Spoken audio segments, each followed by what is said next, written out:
This is a TalkStation original podcast. I did see that right now, Roy Cooper is leading in North Carolina in the senatorial race against the Republican candidate, Michael Whaley. There is an independent, and we all acknowledge the fact that it's really going to be a two-person race. The question what were the numbers? It's almost like a 8% differential. Let me see if I can find that here in a moment. Yeah. My question to you is how sensitive is the Senate? What is the? I don't. I think Whatley's in play. I'd say there's a 60-40 advantage right now. Right. As a matter of fact, it's an 8-point differential. This according to it's early, and I think that Cooper on some of these crime issues is very vulnerable. He is. Some of his crime commission things that he did, no cash bail, I think is very vulnerable. Right. I think with some of these murders that have been going on in Charlotte and around the state by illegals makes him very vulnerable. Here's the thing I think we need to understand. And I think most people have a day job, and they're not like us. They're not following it all the time. That's true. And I don't think until the last 30, 40 days they're really going to dial in on this. So I think Whatley's got a very good chance. I will tell you that I think Senator Collins up in Maine may have some issues. Yeah, the governor of Maine who was running dropped out. This guy who's a former Marine and had a Nazi tattoo is doing very well with the Bernie Sanders crowd up there. And I think that's a race that's really a toss-up right now. So that's one to watch. But I think by and large, the Democrats have more to defend across the map than Republicans. And I really do, as I stated earlier in the conversation, I do think that Republicans have a really good chance of holding the majority in the House now because of the redistricting, the way the dominoes are falling.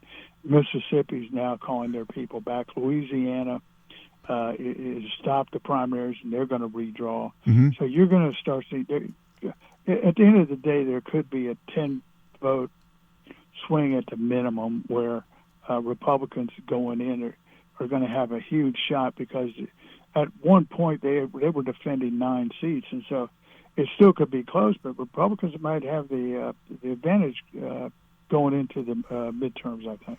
What happens, Mark, if, as I've been kind of saying it's going to happen, and that is by, let's say July, the president is successful in Iran.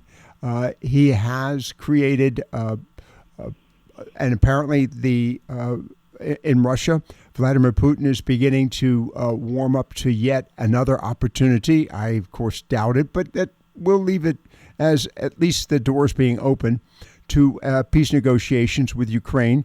What happens if all that takes place by July? We've got August. If that dials down, yes, and you start to see the economy really picking up, then I think the president and the party Republican Party are in fairly good shape. I would say the people who are not on board with some of the Trump proposals, particularly nuking the filibuster, is a guy like John Thune, who I view as just a clone of Mitch McConnell.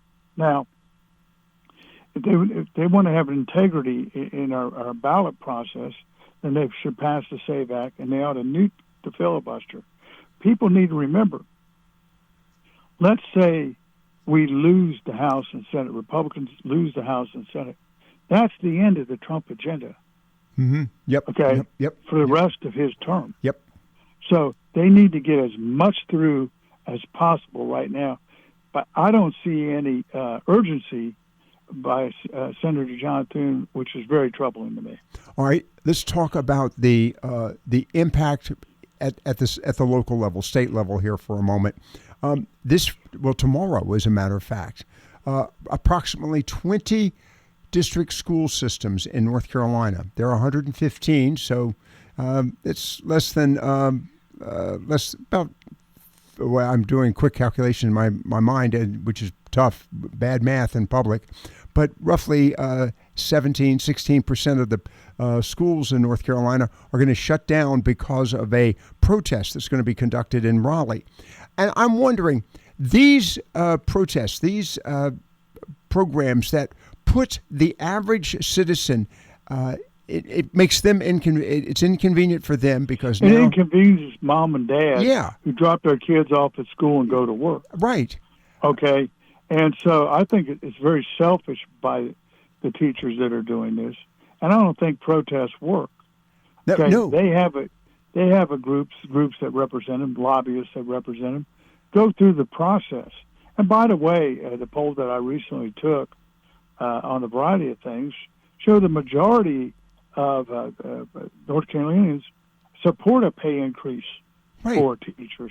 So go with the program, but don't protest because you want to rerun the 60s. Not only that, to whom are you're protesting? Obviously, to Raleigh legislators. Well, they're very aware of the circumstance and situation. The real losers in this are the parents, and I would say And the kids. taxpayer and the kids and the taxpayers, because Right. these teachers are still going to get paid.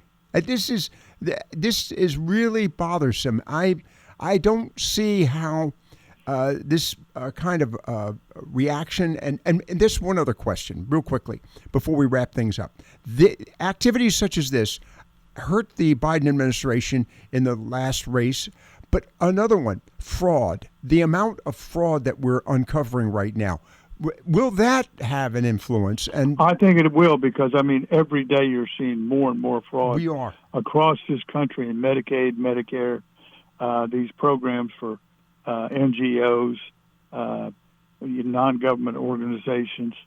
It's just horrible. And I mean, Obamacare innovation I was just looking at wasted $5 billion.